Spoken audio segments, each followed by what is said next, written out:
हनुमान जी का अद्भुत पराक्रम।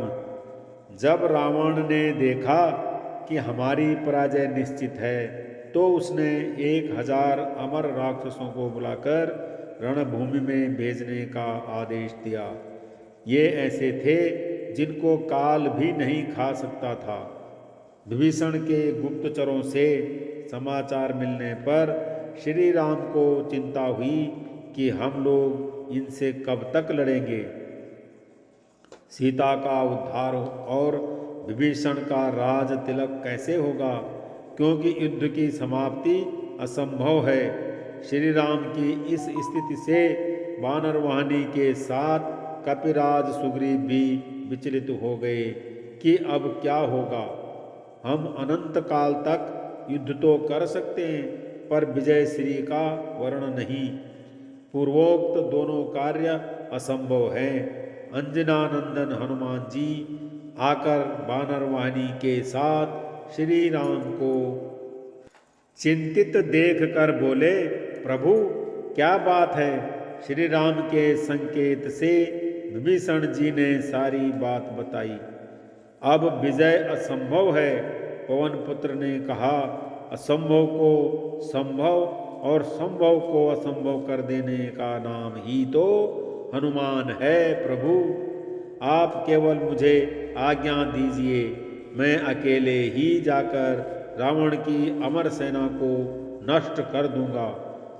परंतु कैसे हनुमान, वे तो अमर हैं। श्री राम जी ने कहा, प्रभु इसकी चिंता आप न करें, बस सेवक पर विश्वास करें।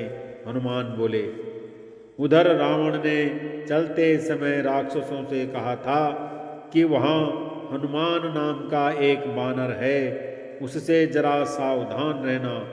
एकाकी हनुमान जी को रणभूमि में देखकर राक्षसों ने पूछा, तुम कौन हो? क्या हम लोगों को देखकर भय नहीं लगता, जो अकेले रणभूमि में चले आए?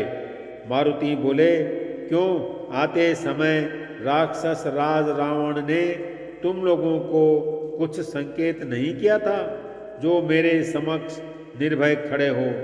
निशाचरों को समझते देर न लगी कि ये महाबली हनुमान हैं। फिर भी वे सोचे, तो भी क्या, हम अमर हैं, हमारा ये क्या बिगाड़ लेगा।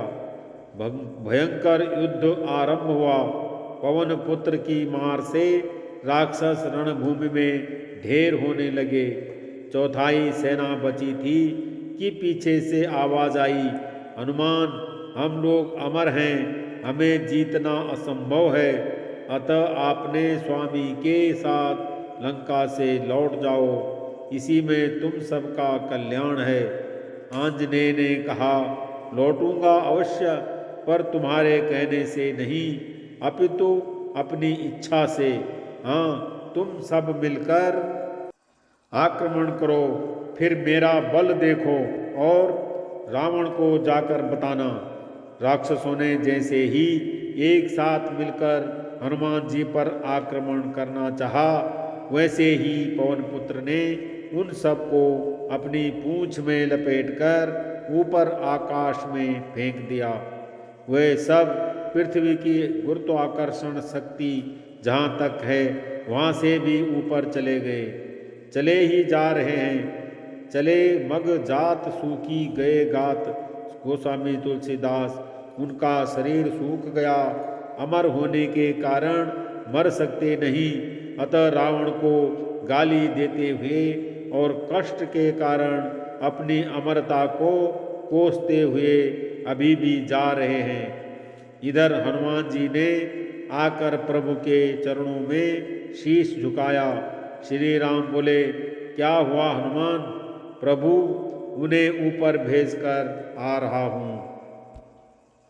राघव जी, पर वह अमर थे हनुमान। हाँ स्वामी, इसलिए उन्हें जीवित ही ऊपर भेज आया हूँ। अब वे कभी भी नीचे नहीं आ सकते। रावण को अब आप शीघ्र अतिशीघ्र ऊपर भेजने की कृपा करें, जिससे माता जानकी का आपसे मिलन और महाराज विभीषण का राज सिंहासन हो सके। पवन पुत्र को प्रभु ने उठाकर गले लगा लिया। वे धन्य हो गए।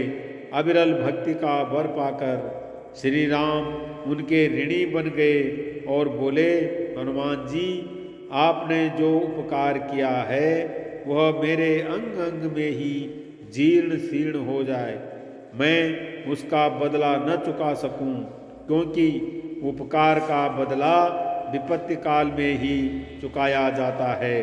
पुत्र, तुम पर कभी कोई विपत्ति न आए। यह सुनकर आंजनेय निहाल हो गए।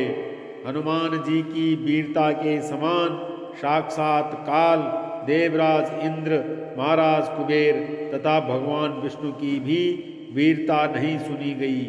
ऐसा कथन श्री राम का है। न कालस्य न शक्रस्य न विषणवित्तपस्य च कर्माणि तानि सूर्यन्ते यानि युद्धे हनुमतः।